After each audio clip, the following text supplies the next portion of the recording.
and community leaders out here tonight, and thank you for coming. It's your support. Without your support, none of this would be possible. And then I see we have other interagency people here. We got some DNR folks, MPCA folks. It's fantastic, the support we're getting from you guys and all the hard work you do. Throughout the years since we've been established, we've done projects with the DNR, with Bowser, our state agencies, and the legislature. Special thanks to our legislators who is here tonight, and DNR and all of our partnering agencies. And now we're entering a new phase with the Army Corps of Engineers. So we're super excited about that.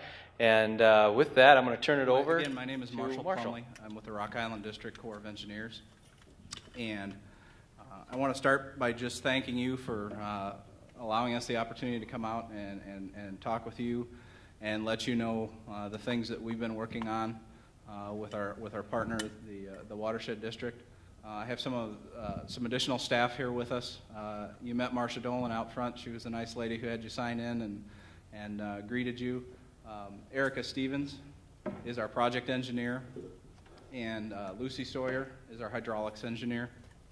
And we've got a whole cast of characters back in Rock Island, but we didn't want to bring too many of them out this evening.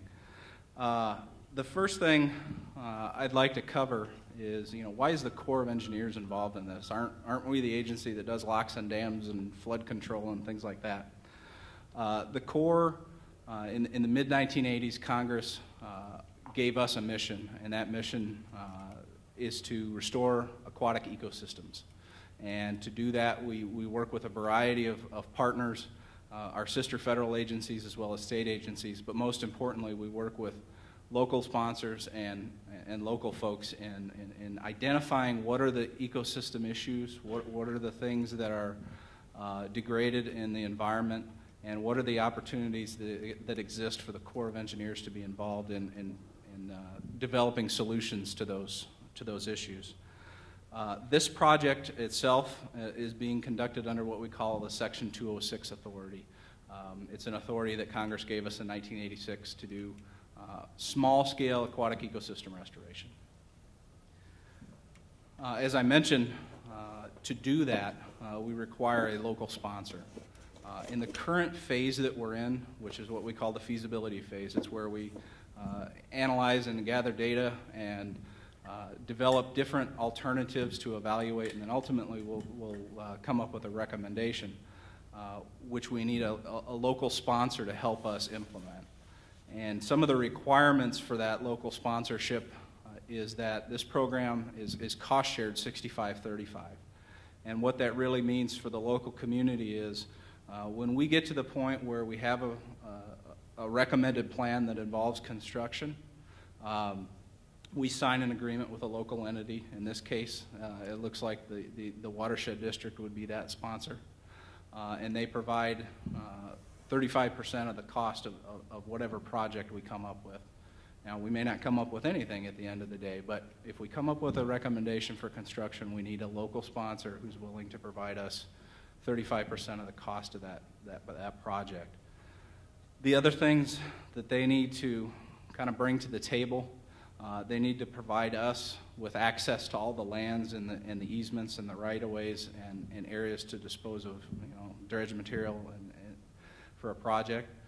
That's the responsibility of the local sponsor.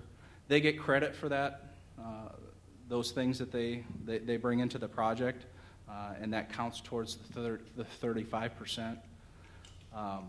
The kind of the last and the most important thing, when the Corps gets done with a project and we've built something, we turn it over to a local sponsor, and it's their responsibility to operate and maintain that project as long as Congress has authorized that project. And in my experience and in the experience of the Corps, Congress rarely deauthorizes a project. So it really means we have a partner who's willing to take on that ongoing operations and maintenance of a project in perpetuity. The process that we go through in determining what a recommended course of action might be is we call it the 6-step planning process. I think other agencies have a variation on these themes. And the first thing we do is we identify what are the problems, what are the ecological problems found in a particular area, what are the opportunities to address those that can involve the Corps of Engineers. The second part of that process is inventory and forecasting what that resource might look like, in this case Albert Lee Lake and the headwaters of the Shell Rock River, what those resources might look like at some point in the future if there is no federal project. We do that as a basis of comparison for our alternatives. The third step in that process, which is what we're just kind of starting to get into right now, and I'll go into more detail, is formulating alternative plans. You know, there's a lot of problems. There's a variety of ways to deal with those problems. How do you combine those things into some alternatives that make sense and that we can put some cost and put some benefit to? And then the steps 4 and 5 are really comparing those alternatives against each other and against some criteria that we're required to adhere to in order to make a recommendation to our higher headquarters on whether or not we should implement a particular alternative. Over the last, I would say, since we started working in earnest on this project in July of last year, we've really been taking that time to identify what are the problems, what are people telling us are the issues in Albert Lee Lake, what are the issues in the headwater areas that need to be addressed. The first of these is the lack of really depth in the lake, and that's a problem for a variety of reasons. Obviously, there's folks who like to get out on the lake. There's a recreation aspect to a lack of depth that is a problem. The Corps isn't necessarily, our mission isn't necessarily to restore a recreational resource, it's to restore that habitat. And in this case, that lack of depth is really impacting the fisheries, particularly in the wintertime when we have low dissolved oxygen in the lake. There's fish kills. There's really not a lot of refuge habitat in the lake during the winter months. The lake itself historically had some nearshore wetland complexes that have been inundated as a result of the construction of the dam. Rough fish or carp in particular, they contribute to that resuspension as we have that sedimentation in the lake. That top 1 or 2 feet of sediment is very loose. It can be resuspended very easily, and of course the carp like to get in and roll around and resuspend that sediment, and then that also has impacts to the phosphorus loading within the lake. Another problem, the headwaters area has been degraded mostly due to fragmentation in the habitats, the wetland habitats there, and the in-river stream structure has been fragmented. And so what opportunities exist for us to look at in terms of restoration to deal with those problems? The first we've talked about is water level and sediment management strategies within the lake, primarily to reduce that resuspension of sediment and improve the viability of aquatic plants. Are there ways that we can influence the lake so that we get more aquatic plants, both submerged and emergent, and cut down on the resuspension of sediment within the lake? Also, are there areas that we can identify for potential wetland restoration, as well as identifying the locations for that overwintering depth that I mentioned earlier? Also, developing strategies.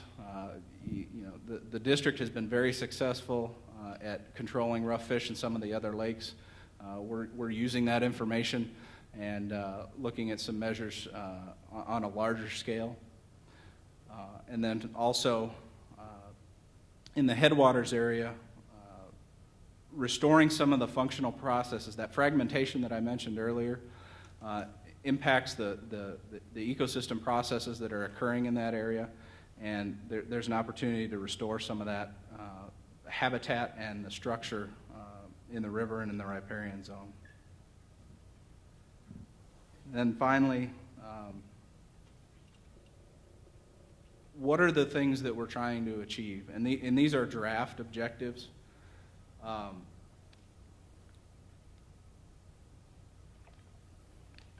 And all these things, I want to clarify, all these things are draft right now. The reason we're having this meeting is we really need your input. Do we have the story right? Have we captured the concerns that the community has about the lake and the headwaters area? Are the things that we're talking about in terms of opportunities, do they reflect what you think is important? And so all of this is really in a draft stage, and we're kind of putting it out there for you to comment on and give us feedback. So as far as the objectives go,